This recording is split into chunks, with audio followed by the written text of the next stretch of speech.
Olá pessoal, bem-vindos a mais um episódio da Zombie TV, uma overdose de cultura geek. O meu nome é Ricardo Trindade, sou o Nerd Service e hoje vamos falar aqui de um jogo. É um jogo de Advir em parceria com a Good Games Publishing. Para 2, 3 ou 4 jogadores, maiores de 14 anos, com uma duração média de 40 minutos e o seu criador é o Jean-Paul Jacques. O objetivo deste jogo é criarmos territórios ou de terra ou de água para podermos pontuar. Um bocadinho à semelhança do Carcassonne, mas com alguns twists. Vamos então explicar como é que se joga e já voltamos às considerações finais. Portanto, temos aqui um setup para 2 jogadores. Isto dá para 3 e 4 jogadores, mas isso é um setup diferente que está explicado nas instruções. O que é que nós vamos fazer? Vamos colocar a caixinha aqui, com o lado da água da direita e o lado da terra do lado esquerdo. Vamos dividir os tiles, à exceção destes dois, vamos baralhá-los, dividi-los em 2 montinhos. Atenção que os tiles têm frente e verso. Os tiles que ficam de fora é o tile de remoinho ou de vulcão, que eu já vou explicar para que é que serve, fica aqui no meio. E depois o tile de tabuleiro central, onde vai iniciar-se o nosso jogo, coloca-se virado para o lado da terra ou o lado do mar. Aleatoriamente escolhe-se quem é que vai ficar com as tokens de terra e com as tokens de mar. Ali em cima, na nossa caixinha, temos o tabuleiro de pontuação, pomos as nossas tokens lá para marcar os nossos pontos e estas vão servir para pontuar outro tipo de pontos que eu já vou explicar. Ali de lado fica uma token que é usada no jogo de 3 jogadores e ali são os modos alternativos de pontuar que depois vou explicar, mas que não vamos utilizar neste jogo, ok? E agora vai decidir quem é que é o primeiro jogador. E quem é que é o primeiro jogador? Foi o jogador que ficou com o lado de terra. Portanto, ele vai tirar uma pecinha destas, de um sítio ou do outro, não pode ver o outro lado, só depois de recolher é que pode espreitar, ok? E agora é a vez do lado da água, escolhe um monte, vamos supor que ele escolhe este, e agora é o lado da terra, ele escolhe este, e o lado do mar escolhe este. Portanto, temos 2 peças para cada um. Depois de cada um ter 2 tiles, e vão ter que ter sempre 2 tiles, como é que se processam as rondas? Portanto, o jogador da terra joga primeiro, depois passa a vez e recolhe uma fichinha, um tile de um destes montes. Depois é a vez do jogador da água, joga o tile dele e passa e recolhe uma fichinha. Os tiles só são recolhidos no fim de cada turno, quando o jogador passa. Existem tiles com poderes que eu já vou explicar. Portanto, fizemos aqui uma batota, ok? Isto é um terreno, uma ilha fechada, ok? O objetivo do jogador de terra é fechar as suas ilhas, mas também pode fechar lagos e pontuar por eles.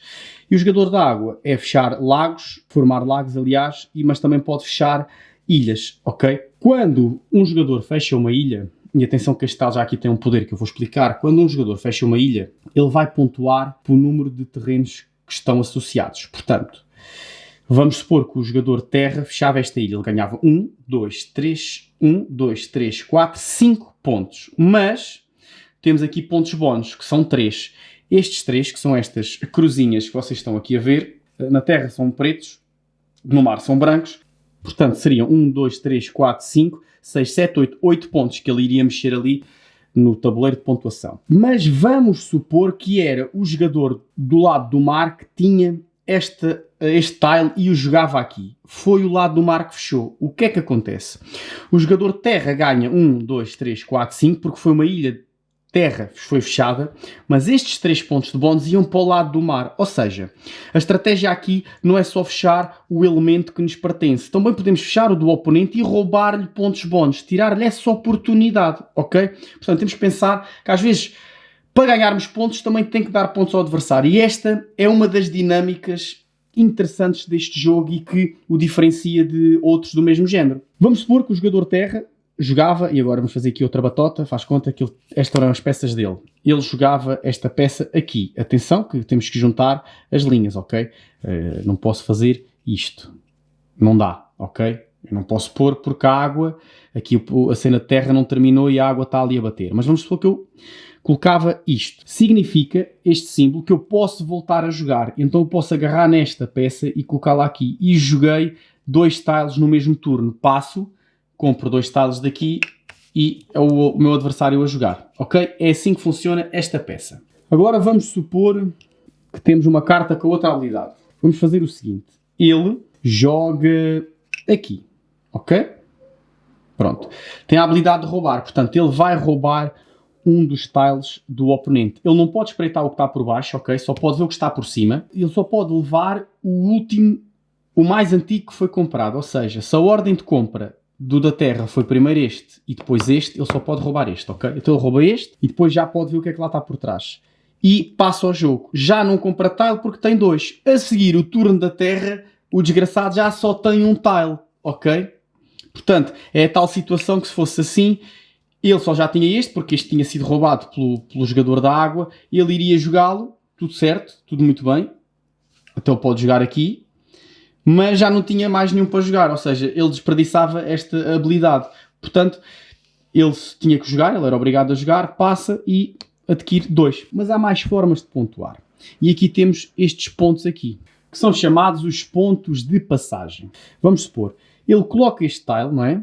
Usa a habilidade, rouba este, faz de conta, e depois ele pode colocar esta token em qualquer área da água que esteja aberta. Vamos colocar aqui, por exemplo. O que é que acontece?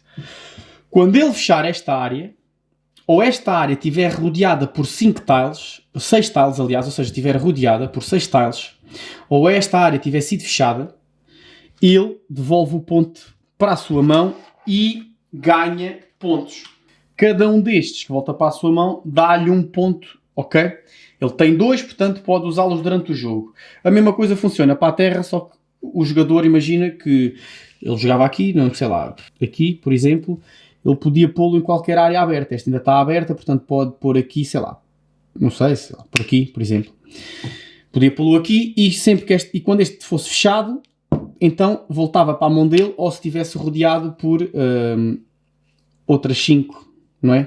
Outros 6, aliás, tiles, ele devolvia o ponto, a peça para a mão e ganhava o ponto. Outra situação que pode ocorrer é a do vulcão / redemoinho. Vamos exemplificar como é que funciona o redemoinho. É o jogador do mar a jogar. E ele aqui tem 2 cartas que pode jogar ali para fechar. E as duas fazem grande diferença e eu vou mostrar as duas. Se ele jogar esta, ele ganha mais pontos. E eu vou explicar porquê. Portanto, ele joga esta, é permitido, ok? E ele fez aqui um buraco no meio. Automaticamente o redemoinho entra aqui dentro e ele vai ganhar pontos bónus, ok? Se fosse uma massa de terra, seria o vulcão, ok? Portanto, quem ganha aqui é quem fecha e não é quem é do mar ou quem é da terra. Então, quantos pontos ele vai ganhar? Portanto, ganha já 5 do redemoinho, certo? Como fechou, e vocês podem ver que ele fechou, ok? Está fechado este lago, ele vai ganhar mais 3 daqui, ok? Já são 8. E como fechou, ele também é do mar, vai pontuar por cada tile que está associado ao lago. Portanto, 1, 2, 3, 4, 5, 6, 7. Portanto, são 7 mais 5 mais 3. Como fechou, ganha mais 1, isto volta para ele, e ganha mais 1 porque ele fechou. Uma catrefada de pontos, ok? É absurdo. E não dá pontos ao adversário. Agora vamos supor que ele tinha colocado este. É muito diferente. Porquê? Ele coloca este, vai buscar o redemoinho, portanto ganha 5 pontos, mas não ganha mais nada, porque não fechou. Está aqui uma abertura. Ora, havendo uma abertura, ele não pontua. Quando é que o jogo acaba? Quando se jogar a última peça. Caso haja um monte que desapareça, fácil, dividem este ao meio, mais ou menos, e continuam a jogar. Pontuações bónus. Há outro tipo de pontuações que podem ser feitas. Portanto, temos a pontuação das caravanas e dos barcos, que é para 2 e 4 jogadores. Por exemplo, quando vocês colocam uma peça, vocês ganham logo 2 pontos por cada caravana que esteja. Como está aqui bem exemplificado, este terreno já tem uma caravana, o jogador da terra com outra caravana ganha 2 pontos. Se colocar outra caravana, ganha 3 pontos, que é 1, 2 desta aqui e da futura que ele possa pôr 3. A mesma coisa funciona para os barcos. Se o jogador colocasse aqui, pontuava pelos barcos, ok? Aqui, no final do jogo, vemos na linha quantos barcos e caravanas existem e ganha-se um ponto por cada um, mas quem é que ganha esses pontos? É quem tem mais caravanas ou mais barcos. Neste exemplo, nesta linhazinha aqui de viagem, que é a rota, nós percebemos que existe 1, 2, 3 meios de transporte, mas os barcos são mais do que a caravana. Portanto, estes 3 pontos são ganhos pelo jogador do mar. Ok? Aqui já é montanhas e corais, que é mais ou menos da mesma forma. Portanto, aqui ganha-se 2 pontos por cada montanha que exista, associada. Aqui são 2, por exemplo, aqui são 3. E aqui os corais é da mesma forma, é exatamente da mesma forma. Mas atenção, portanto, e pontuam montanhas ou corais sempre que colocam uma peça. Portanto, aqui ganhava 2, adiciona aqui uma terceira, ganha 3. A questão aqui é, têm que estar todas interligadas, não podem estar separadas. As montanhas ou os corais têm que fazer uma linha, uma sequência, têm que estar juntas, ok? Por exemplo, neste exemplo aqui, está no livro de instruções, a cadeia começa aqui, continua por aqui, mas depois é quebrada aqui. Ele deveria ter colado a peça ao contrário para pontuar. Portanto, aqui pontuou 2, poderia pontuar mais 1, 2, 3 e não pontuou, ok? Este modo de jogo é mais aconselhado para jogos avançados quando houver mais experiência entre os jogadores. E de forma bastante simples, é assim que se joga Terra-Mar. Vamos às considerações finais. Como puderam ver, é um jogo bastante simples, mas que tem ali alguma profundidade. Penso que seja um jogo ideal para torneios. Foi muito falado na LyriaCon deste ano. O pessoal experimentou, porque o jogo coincidiu mais ou menos na altura do evento da LyriaCon. O pessoal experimentou, penso que houve torneios também. E realmente, ao jogar, tu percebes que isto é um jogo para torneios. É um jogo que é muito forte, na minha opinião, a 2 jogadores. E eu penso que vai agradar aos fãs de Carcassonne. A minha esposa não é fã de Carcassonne e gostou muito deste jogo. Penso que estão bem por causa da temática, das ilustrações e o facto de estarem a jogar todos no mesmo tabuleiro, mas com elementos opostos. É um jogo que gradualmente pode se ir tornando mais complexo. Eu gostei disso. Há ali uma curva de dificuldade que vai sendo aumentada aos poucos. Portanto, para jogadores mais experientes funciona. Retiramos algumas regras e para jogadores mais simples, mais casuais, também funciona. Eu adorei a arte. A arte é cheia de detalhes, cheia de pormenores, é mesmo muito bonita. Em termos de arte até, eu confesso que prefiro esta à do Carcassonne antiga. Não tive ainda tempo de experimentar e de visualizar bem a nova versão do Carcassonne, mas para mim esta é a melhor arte que a do Carcassonne antiga. A temática a mim chama mais a atenção. Quem se entusiasmou com este jogo na LyriaCon não estava errado.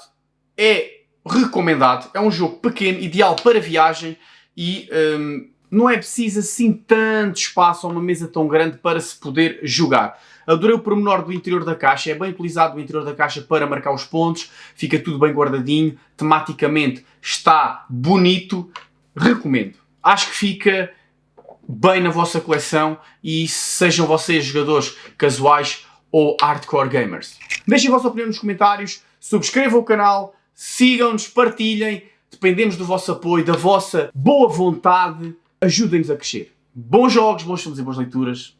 Até à próxima.